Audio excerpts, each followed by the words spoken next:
Social media आपको गरीब बना रहा है और ये आपके साथ हो रहा है पर आपको पता भी नहीं। इंस्टाग्राम स्क्रॉल करते वक्त आपको लगता है कि सारे फ्रेंड्स लाइफ एंजॉय कर रहे हैं, पर सच क्या है?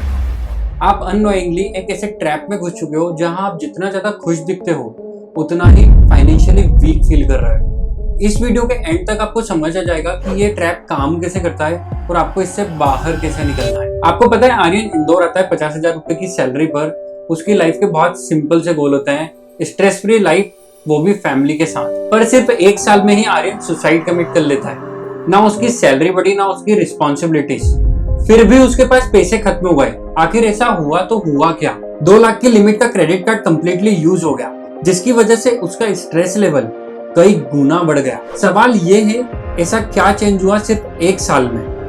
आंसर सिंपल है पर डेंजरस भी। उसने अपनी लाइफ नहीं बदली, उसने अपना कंपैरिजन लेवल बदल दिया। अब इस बात को ध्यान से सुनना। जब आप सोशल मीडिया स्क्रॉल करते हो, आप कॉन्शियसली नहीं, सबकॉन्शियस डिसीजन लेते हो और यहीं से गेम स्टार्ट होता है।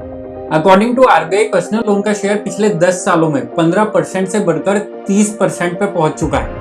वहीं इंडिया में लगभग 2 लाख करोड़ रुपए हर महीने क्रेडिट कार्ड से खर्च होते हैं, जो कि पिछले 10 सालों में 5 गुना ज्यादा है। इंडिया में पर्सनल लोन और credit card usage rapidly increase हो रहे हैं। पर इंपॉर्टेंट बात ये नहीं है, इंपॉर्टेंट बात है कि लोग पैसे कहाँ खर्च कर रहे हैं, जरूरी चीजों पर या लाइफ स्टाइल पर। चलो इसको समझते हैं। आपको लगता है कि आप लोग कॉन्सर्ट जा रहे हैं, पर आखिर सच क्या है? सिर्फ 5% लोग हाई पेइंग इवेंट में जाते हैं। उनमें से भी ज्यादातर लोग क्रेडिट कार्ड या अपनी सेविंग्स को सेक्रीफाइस कर रहे हैं।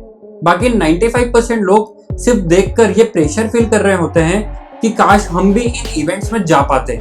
पर भाई, ये सोशल वैलिडेशन और फोमो के चक्कर में इन हाई पेइंग कॉन्सर्ट्स में जाते हैं। अभी इनसे कोल्डप्ले का एक सॉन्ग भी पूछ लो तो ये गा भी नहीं पाएंगे। कॉन्सर्ट में एक सिंगर जितनी तैयारी करता है ना, उससे कई ज्यादा बार ये लोग उसके गाने सुनते हैं, ताकि कॉन्सर्ट में जाकर ये फील ना हो कि जिसके कॉन्सर्ट में आए हैं उसी के गाने ही हमें नहीं आते। सेम पैटर्न हमें आईपीएल में भी देखने को मिलता है। जिन लड़कियों को 4 और 6 का मीनिंग पता नहीं होता, जो एमआई और सीएसके के मैच में पूछती है इंडिया जीतेगी या ऑस्ट्रेलिया, वो फ्लेक्स करने के लिए ब्लैक मार्केट में टिकट प्राइस का 10x तक पे कर रहे हैं। मैंने कई लाइव एग्जांपल्स देखे हैं जहां लोग अपनी असेट्स को सेल करके फ्रेंड्स के साथ लग्जरी ट्रिप प्लान करता है। पर भाई, जो लोग यहाँ नहीं जाते ना, उन्हें बिल्कुल भी प्रेशर फील करने की जरूरत नहीं है। तुम सही कर रहे हो।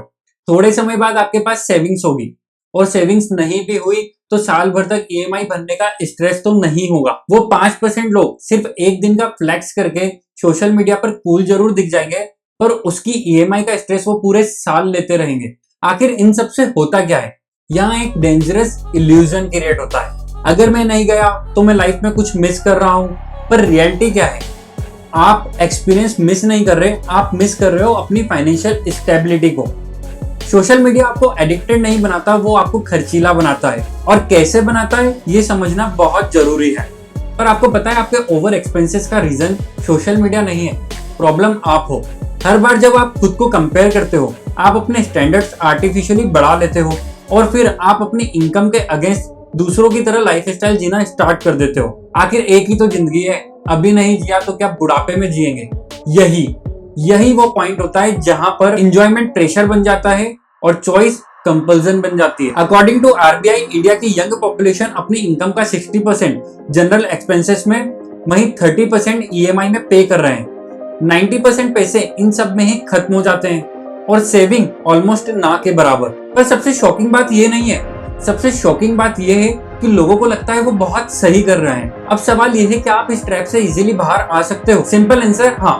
पर उसके लिए आपको एक अनकंफर्टेबल ट्रूथ एक्सेप्ट करना पड़ेगा। आपको हर ट्रेंड फॉलो करने की जरूरत नहीं है, आपको हर चीज दिखाने की जरूरत नहीं है, और आपको हर चीज अफोर्ड करने की भी जरूरत नहीं है। एक रूल याद रखना, अगर आप कोई कैफे, इवेंट की टिकट या कोई फोन अभी अफोर्ड नहीं कर सकते तो वो आपका नहीं है। लेकिन अगर आप अफोर्ड कर सकते हो, आपके पास में इमरजेंसी फंड है, प्रॉपर इन्वेस्टमेंट है, तो एंजॉय करो। पर फर्क समझो, रिच लोग एंजॉय करते हैं और मिडिल क्लास सिर्फ इंप्रेस करने के चक्कर में अपनी फाइनेंशियल स्टेबिलिटी को लूज कर देते हैं। नेक्स्ट टाइम जब आप इंस्टाग्राम ओपन करो, एक सवाल पूछना खुद से, ये सारी चीजें आप अपनी खुशी के लिए कर रहे हो या दूसरों को दिखाने के लिए? क्योंकि एंड में सोशल मीडिया आपको रिच फील कराता है, पर रियलिटी में बैंक बैलेंस आपकी हकीकत बताता है। अगर आपका फ्रेंड भी ऐसे ही सोशल मीडिया वाले ट्रैप में फंस गया है तो उसको कमेंट में मेंशन करो और बोलो सुधर जा मेरे भाई। और ऐसे ही रियलिटी चेक देने वाले कंटेंट के लिए हमारे यूट्यूब चैनल को सब्सक्राइब करो।